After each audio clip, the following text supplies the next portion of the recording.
Polity, science and tech और economy cover कर चुके हैं कि किस तरीके से प्री और मेंस के पॉइंट ऑफ व्यू से ये 3 सब्जेक्ट्स कवर करने हैं। अब इस पर्टिकुलर वीडियो में बात करने वाले हैं एग्रीकल्चर की। एग्रीकल्चर की वेटेज ऑफ लेटली इंक्रीज हुई है और यूपीएससी प्री और मेंस दोनों ही परीक्षाओं में एग्रीकल्चर से थोड़े ज़्यादा सवाल आजकल पूछने लगा है। किस तरीके के सवाल पूछ रहे आते हैं, कहाँ से पूछ रहे आते हैं, आने वाले एस्पिरेंट्स 2022, 23 और 24 के लिए इसको कहाँ से प्रिपेयर कर सकते हैं, सारी बातें इस पर्टिकुलर वीडियो में करेंगे। प्रेजेंटेड बाय मी मुदत गुप्ता। अनअकैडमी में सब्सक्राइब करने के लिए you have to use the referral code Mudit Gupta. 10% discount के लिए नीचे टेलीग्राम चैनल का लिंक दिया, उसे जरूर ज्वाइन करिए। 27 अक्टूबर से हमारे नए बैचेस शुरू हो रहे हैं इंग्लिश, हिंदी और बाइलिंगुअल में 1 साल और 2 साल के बैचेस, जिसमें पूरा सिलेबस कवर किया जाएगा प्री और मेंस के पॉइंट ऑफ व्यू से। जिसमें एक स्पेशल फीचर क्या है कि ऑल इंडिया रैंक 13 गौरव बुदानिया उसमें एक बैच लेने वाले हैं बाइलिंगुअल भाषा में, जिसमें 5 क्लासेस एसए की होंगी, 2 स्ट्रैटेजी की होंगी और 3 आंसर राइटिंग की होंगी। साथ के साथ आपको पता है संडे को 11 बजे कॉम्बैट तो होता ही है, हमारा गेमिफाइड वर्जन जिसमें यूपीएससी के क्वेश्चन होते हैं और अनअकैडमी के एजुकेटर्स उसमें सोल्यूशन प्रोवाइड करेंगे। ऑल्सो अगर आप अनअकैडमी में 1 साल या उससे ज्यादा का कॉम्बो आइकॉनिक सब्सक्रिप्शन लेते हो तो आपको टेस्ट सीरीज प्री और मेंस की एब्सोल्युटली फ्री मिलेगी। साथ के साथ 35% तक का डिस्काउंट मिलेगा अगर आप ऑप्शनल 9 मंथ्स कॉम्बो सब्सक्राइब करते हैं तो। राइट, लाइव मेंटरशिप के लिए, पर्सनलाइज गाइडेंस के लिए do join Unacademy using the referral code. Subject wise breakup में हम ऑलरेडी देख चुके हैं। पॉलिटी के 19 क्वेश्चन, साइंस एंड टेक के 11, एग्रीकल्चर के इस बार प्रीलिम्स में 5 क्वेश्चन निकल के आते हैं एंड मेंस 2020 में कितने सवाल थे अभी आगे देखने वाले हैं। सबसे पहले अगर ईयरली ट्रेंड की बात करते हैं पिछले 5 साल की, 2017 में एग्रीकल्चर से 5 सवाल थे, 2018 में 4, 19 में 2, 19 में थोड़ी सी वेटेज कम रही थी एग्रीकल्चर की, 2020 में सडनली एकदम से कंपनसेट करते हुए 2 से 8 तक ले गया था यूपीएससी से, और उसके बाद अभी दोबारा इस बार 5 सवाल आए हैं। तो यहां पे अगर हम ईयरली एवरेज देखें तो पिछले 5 साल में हमारे को अप्रॉक्सीमेटली 5 क्वेश्चन देखने को मिलेंगे एग्रीकल्चर से हर साल ऑन एन एवरेज, मतलब कि 10 नंबर हमारे एग्रीकल्चर पर निर्भर करते हैं। इसका सबसे बड़ा चैलेंज ये है कि हम कोशिश तो ये करते हैं कि एनसीईआरटी पढ़ लें एग्रीकल्चर की और वहां से कई सारे सवाल हमारे सॉल्व हो जाएंगे, लेकिन एनसीईआरटी से सारे सवाल नहीं निकल पाते और एग्रीकल्चर का एज सच कोई फिक्स सोर्स नहीं है कि हाँ ये वाली किताब पढ़ ली तो एग्रीकल्चर अपना कवर हो जाएगा। इस तरीके से कोई फिक्स किताब एग्रीकल्चर में नहीं आती है, तो ये काफी बड़ा चैलेंज है। अब अगर हम क्वेश्चन देखने की कोशिश करें कि प्रीलिम्स में 2021 में कौन से 5 सवाल निकले थे यहां से, तो एक सवाल था Bollgard 1 and Bollgard 2 technologies are mentioned in the context of. ये जो बॉल गार्ड 1 और 2 टेक्नोलॉजीज हैं कौन से पर्टिकुलर ऑप्शन के कॉन्टेक्स्ट में यूज की जाती हैं। इंडियन एक्सप्रेस से सीधा सॉल्व होता है 12 मार्च 2019 का इंडियन एक्सप्रेस, और उसका ये आर्टिकल लिंक जहां पे दिया हुआ है कि जो बॉल गार्ड 2 टेक्नोलॉजी है वो रिलेटेड है बीटी कॉटन सीड से। राइट, तो अब आप ये देखिए अभी तक हमने जितने सब्जेक्ट्स की बात करी है, इकोनॉमी, साइंस एंड टेक और पॉलिटी, उसमें सिर्फ और सिर्फ एक कमर्शियल सोर्स की बात करी गई है, दैट इज लक्ष्मीकांत। उसके अलावा अगर आप अखबार और एनसीईआरटी पढ़ते हैं जो कि मिनिमल कॉस्ट पे हर एस्पिरेंट को अवेलेबल होता ही है, तो आप काफी आसानी से सवालों को सॉल्व कर सकते हैं। लेकिन कुछ क्वेश्चंस इस तरीके से भी आते हैं, how is permaculture different from conventional chemical farming. Permaculture एक एग्रीकल्चर की टेक्निक होती है और उसके अंदर ये कन्वेंशनल केमिकल फार्मिंग से कंपैरिजन करते हुए 4 स्टेटमेंट दिए और हमारे से पूछा है कि इन चारों में से कौन सा स्टेटमेंट सही है।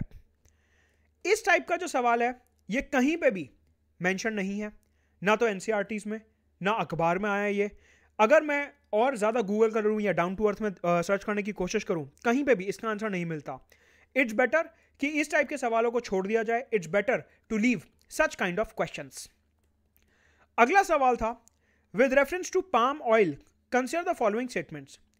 Palm oil tree is native to South East Asia.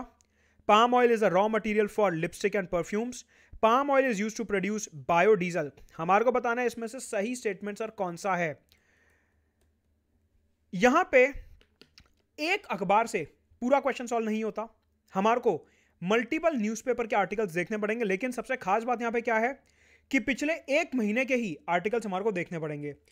आप यहां पे देखिए कि जो स्टेटमेंट 1 है कि पाम ऑयल कौन से रीजन का नेटिव है, ये निकलेगी सिर्फ और सिर्फ हिंदू के इस पर्टिकुलर आर्टिकल से।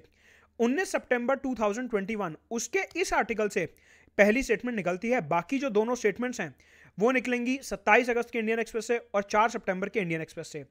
कहने का मतलब है इस टाइप का क्वेश्चन दोबारा से आप अटेम्प्ट नहीं कर सकते।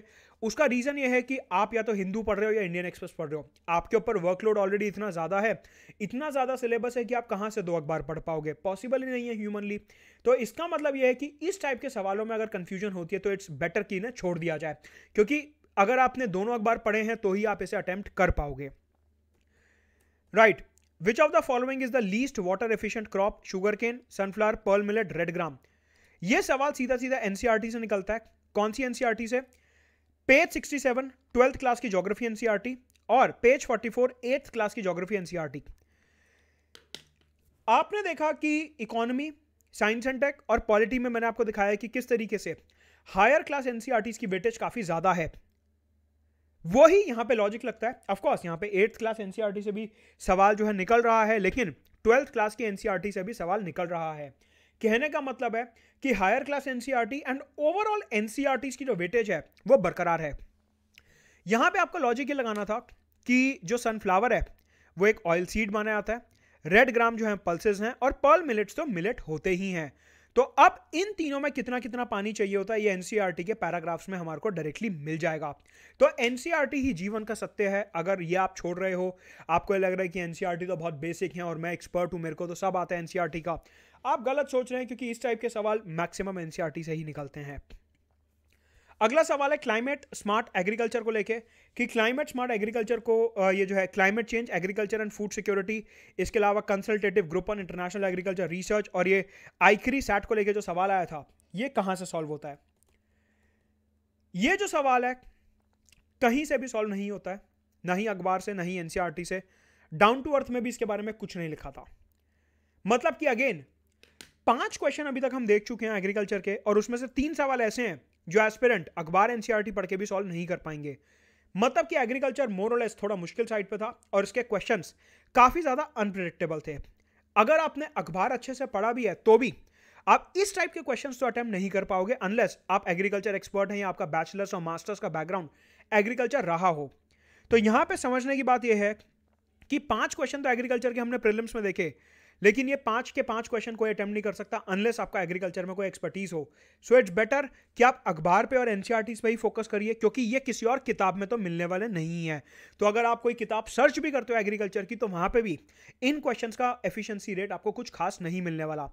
अगर हम मेंस की बात करते हैं, मेंस 2020 में क्या सवाल बना? What are the main constraints in transport and marketing of agriculture produce in India? कि भारत में ये जो कृषि पदार्थ होते हैं इनको ट्रांसपोर्ट और मार्केट करने में क्या प्रॉब्लम फेस होती है, किसान क्यों अपने प्रोड्यूस को बेच नहीं पाता, ये एग्जैक्ट क्वेश्चन बनता है। इसके अलावा what are the challenges and opportunities of food processing sector in the country? How can income of farmers be sustainably increase by encouraging food processing?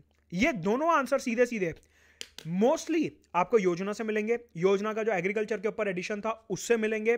साथ के साथ इंडियन एक्सप्रेस में अलग अलग ऑथर्स हैं जो सिर्फ एग्रीकल्चर पे लिखते हैं, जैसे कि जीन राज हो गए या फिर दूसरे मिस्टर गुलाटी हो गए, अशोक गुलाटी करके एक राइटर हैं जो हर हफ्ते एग्रीकल्चर के ऊपर आर्टिकल्स लिखते हैं इंडियन एक्सप्रेस में।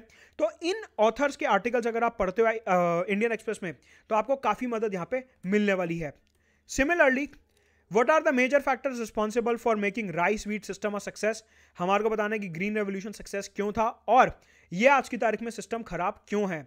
मतलब कि ग्रीन रेवोल्यूशन क्यों सही था शुरू में और अभी क्यों खराब है, राइस और व्हीट की प्रोडक्टिविटी कैसे बढ़ी और आज की तारीख में ग्रीन रेवोल्यूशन का नेगेटिव इंपैक्ट हमारे ऊपर क्या हो रहा है। इसके अलावा वाटर स्टोरेज और इरिगेशन के ऊपर क्वेश्चन आया था। अगेन या तो ये इंडियन एक्सप्रेस से निकलेंगे या फिर ये योजना से निकलेंगे और कोई इनका सोर्स नहीं है। हाँ, ग्रीन रेवोल्यूशन के बारे में थोड़ा बहुत इकोनॉमी की एनसीईआरटी या फिर ज्योग्राफी एनसीईआरटी में पढ़ सकते हैं, लेकिन अगर आप सोच रहे हैं कि कोई इसके लिए किताब आती है कि हाँ उस किताब में पढ़ लूंगा, थोड़ा बहुत आपको हेल्प मिल सकती है एनसीईआरटी से या फिर माजिद हुसैन इंडियन ज्योग्राफी से। खैर माजिद हुसैन पढ़नी या नहीं पढ़नी वो मैं अगले ज्योग्राफी के वीडियो में बात करूंगा, लेकिन अभी स्पेसिफिकली अगर मैं एग्रीकल्चर की बात करता हूं तो उसके जो अपने सोर्सेज निकल के आते हैं वो हैं कि एनसीईआरटीज पढ़नी है 6 से 12 रिवर्स ऑर्डर में, इंडियन एक्सप्रेस नहीं छोड़ना है।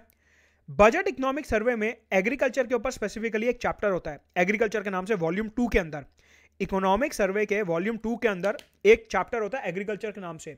वहां पे आपको बहुत सारे क्वेश्चंस के आंसर मिलेंगे। ये जो इस टाइप के मेंस के सवाल पूछे गए हैं, rice wheat system, irrigation system, इन सब बातों के आंसर आपको वॉल्यूम 2 चैप्टर ऑन एग्रीकल्चर में इकोनॉमिक सर्वे में कई सारे आंसर्स मिलेंगे। इसके अलावा एग्रीकल्चर का जो योजना वाला एडिशन होता है वो तो आपको पढ़ना ही पढ़ना है, और ज्योग्राफी की किताबों से क्या पढ़ना है वो मैं ज्योग्राफी के जब वीडियो डालूंगा कल परसों में तब आपको समझ आएगा। राइट, अगर हम सोर्सेज की बात करें इस साल के 5 क्वेश्चंस की, तो 2 क्वेश्चन न्यूज़पेपर से थे, एक एनसीईआरटी से था और 2 अनप्रिडिक्टेबल बाउंसर क्वेश्चन थे बाहर से। तो अपनी बुक लिस्ट जो है प्री और मेंस की ये निकल के आती है कि अखबार, उसके एडिटोरियल्स, रिवर्स ऑर्डर में एनसीईआरटी 6 से 12 तक की, इकोनॉमिक सर्वे वॉल्यूम 2 एंड योजना। राइट, ये है एग्रीकल्चर की स्ट्रैटेजी। आई नो कि एग्रीकल्चर थोड़ा अनप्रिडिक्टेबल रहा है, लेकिन इसमें कोई कुछ कर ही नहीं सकता। आप कितना भी पढ़ लीजिए, इस टाइप के सवाल आसानी से सॉल्व नहीं हो सकते अनलेस आपने होलिस्टिक रीडिंग करी हो इंडियन एक्सप्रेस और economic survey volume 2 chapter on agriculture की। राइट, तो पढ़ते रहिए। बाकी अनअकैडमी में सब्सक्राइब करने के लिए use the referral code Mudit Gupta 10% discount के लिए। Let's crack it.